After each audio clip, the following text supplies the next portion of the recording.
Baiklah, di sini saya sebagai pemateri pertama akan menyampaikan mengenai pengertian kode etik pustakawan. Kata kode diartikan sebagai tingkah laku atau perilaku seseorang, di mana perilaku dan tingkah laku seorang pustakawan diatur dalam kode agar tidak mencoreng keprofesionalan.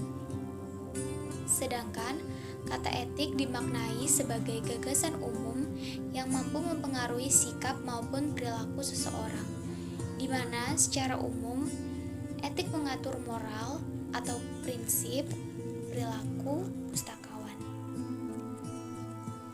Menurut AII Glossary of Library and Information Science, kode etik sebagai standar profesi yang proporsional untuk diikuti, di mana kode etik tersebut yang menuntun kita melakukan tindakan yang bertanggung jawab.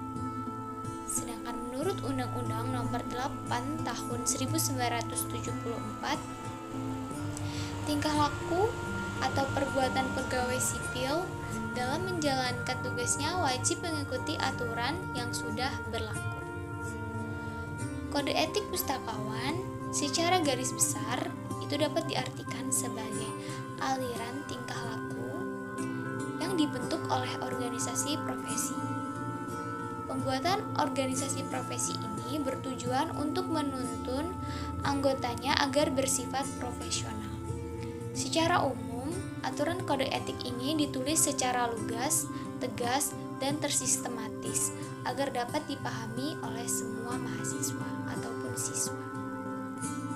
Menurut LASA HS, kode etik pustakawan diartikan tidak jauh berbeda dengan pendapat-pendapat yang lain, di mana kode etik ini memuat aturan dan norma yang ditaati pustakawan untuk menjaga martabat profesionalisme, citra, kehormatan, dan menjaga profesionalisme pustakawan lain. Baiklah, itu saja materi mengenai pengertian kode etik. Materi selanjutnya akan dilanjutkan oleh rekan saya, yaitu Saudari Anissa Rahmadina.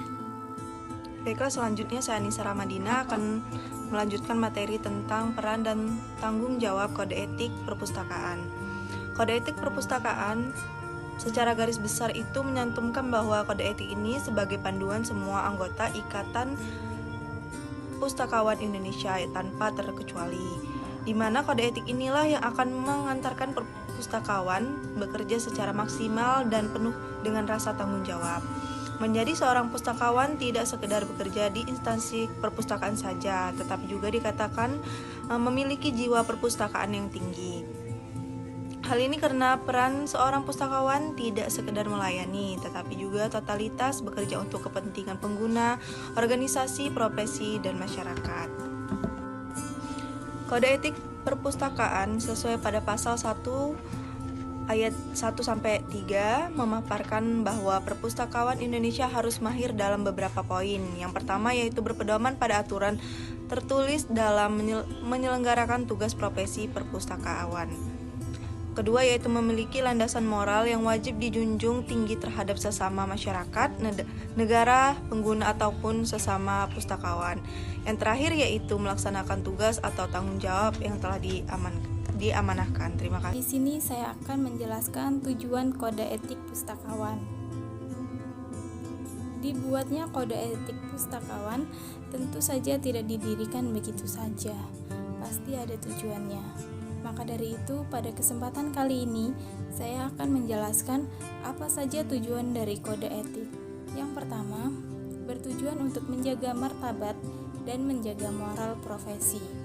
Kita tahu bahwa tanpa adanya kode etik, akan semakin banyak penyelewengan. Maka dari itu, untuk meminimalisir hal tersebut, dibuatkan kode etik sebagai kontrol.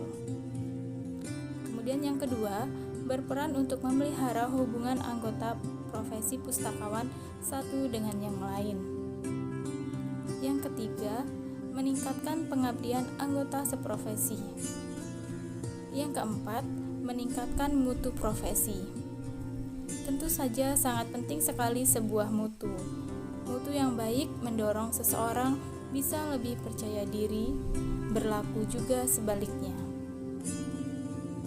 Terakhir, tujuannya untuk melindungi masyarakat pemakai.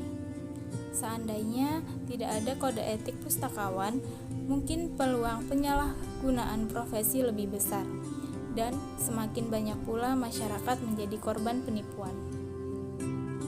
Adapun tujuan lain dari kode etik yang sebenarnya banyak sekali manfaatnya. Misalnya, dapat dijadikan sebagai sarana membina dan membentuk karakter pustakawan, mengawasi tingkah laku pustakawan, sekaligus dapat bertujuan untuk melakukan kontrol sosial.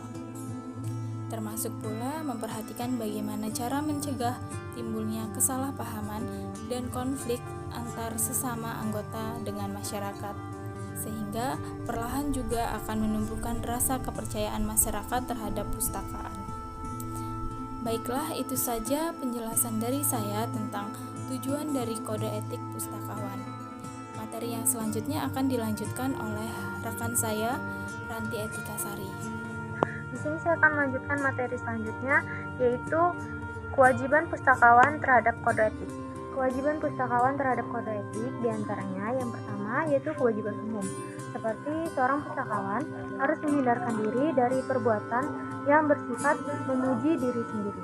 Yang kedua, kewajiban pustakawan terhadap masyarakat atau klien, seperti seorang pustakawan wajib bersikap tulus, ikhlas, dan mempergunakan segala ilmu dan keterampilannya untuk kepentingan penyelesaian masalah dalam masyarakat. Yang ketiga, kewajiban pustakawan terhadap teman seprofesi, seperti seorang pustakawan yang memperlakukan teman seprofesinya sebagai bagian dari penyelesaian masalah. Yang keempat, kewajiban perpustakawan terhadap diri sendiri, seperti seorang pustakawan harus memperhatikan dan mempraktekkan hidup bersih dan sehat supaya dapat bekerja dengan baik. Baiklah, itu saja yang dapat saya sampaikan. Saya ucapkan terima kasih. Itu saja presentasi yang kelompok 5 dapat sampaikan. Bila ada salah kata, kami mohon maaf. Kami akhiri wabillahi taufiq wal hidayah. Wassalamualaikum warahmatullahi wabarakatuh.